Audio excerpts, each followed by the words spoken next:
সুপ্রিয় ভাই বোনেরা, আসসালামু আলাইকুম।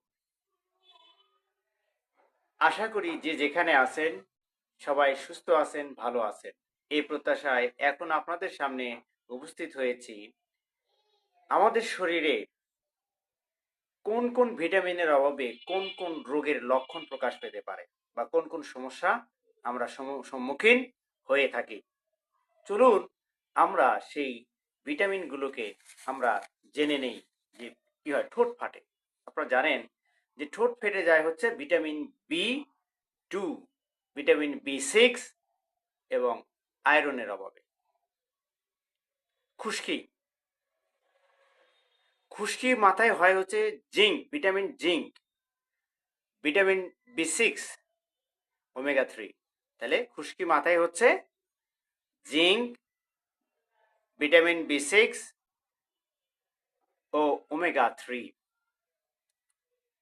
ঘন ঘন মাথা ব্যথা হচ্ছে, ঘন ঘন মাথা ব্যথা হবে কোন ভিটামিনের অভাবে? ম্যাগনেসিয়াম, ভিটামিন বি 2, ম্যাগনেসিয়াম এবং ভিটামিন বি 2।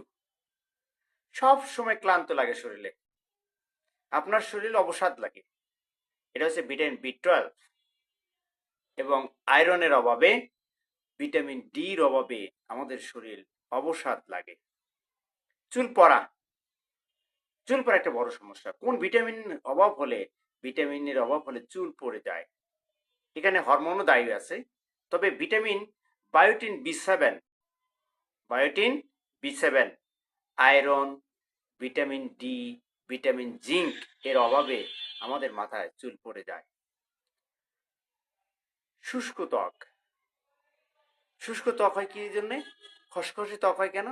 ভিটামিন ইর অভাবে, ভিটামিন এর অভাবে এবং ওমেগা 3। আপনারা জানেন যে ওমেগা 3 খাদ্যতে পাওয়া যায় না, কিছু সব জায়গায় সব খাদ্যতে নাই। এটা কিছু কিছু খাদ্যের ভিতরে ওমেগা 3টা পাওয়া যায়। মুড সুইং, আচ্ছা মুড সুইংটা কি? মেজাজ খিটখিটে, ক্ষণে ক্ষণে, সময়ে অসময়ে মানসিক অবস্থার পরিবর্তন, মনের পরিবর্তন, এটা মুড সুইং। ভিটামিন ডির অভাবে এটা হয়ে থাকে, ভিটামিন বি 6 এর অভাব হয়ে থাকে, ভিটামিন ম্যাগনেসিয়ামের অভাবে আমাদের মুড সুইং, মেজাজ খিটখিটে হয়ে যায়। হাড় দুর্বল, আমাদের হাড় মজবুত করার জন্য অবশ্যই আমাদের দরকার হচ্ছে ভিটামিন ডি, ক্যালসিয়াম এবং ভিটামিন কে। তাহলে হাড় শক্তিশালীর জন্য বা কোন ভিটামিনের অভাবে আমাদের হাড় দুর্বল হয়? কে এর অভাবে, ভিটামিন ডির অভাবে, ক্যালসিয়ামের অভাবে। পেশিতে টান বা খিঁচুনি, আমরা জানেন যে আমাদের বিভিন্ন সময় শরীরে পেশিতে টান লাগে বা ঝাঁকি দিচ্ছে বা খিঁচুনি দিচ্ছে। কোন ভিটামিন? Magnesium, potassium, calcium. তাহলে কোন ভিটামিন হবে? Magnesium, potassium, calcium. বারংবার মানে বারবার আপনার সংক্রমণ হচ্ছে, ঘা পচরা হচ্ছে বা কেটে গেলে ঘা শুকাতে চাচ্ছে না, এই জাতীয় হচ্ছে ভিটামিন সির অভাব, ভিটামিনের জিঙ্কের অভাব, ভিটামিনের ডির অভাব। ডি একটা গুরুত্বপূর্ণ ভিটামিন। ফ্যাকাশে ত্বক, ত্বক একবার ফ্যাকাশে লাগে, এটা হচ্ছে আয়রনের অভাবে হয়ে থাকে, ভিটামিন বি 12 এর অভাবে হয়ে থাকে এবং ভিটামিন ডির অভাবে আমাদের শরীরে ফ্যাকাশে ত্বক হয়ে যায়। রাতে কম দেখা, গ্রামে আগে প্রচলিত ছিল রাতকানা রোগ। রাতকানা রোগ হচ্ছে ভিটামিন এর অভাবে। আর ভিটামিন এ সবচেয়ে বেশি পাওয়া যায় গাজরে। স্মৃতিশক্তি দুর্বল, vitamin B 12, omega 3, vitamin D. স্মৃতিশক্তি যদি দুর্বল হয়ে যাচ্ছে তাহলে ভিটামিন বি 12, ওমেগা 3 এবং ভিটামিন ডি।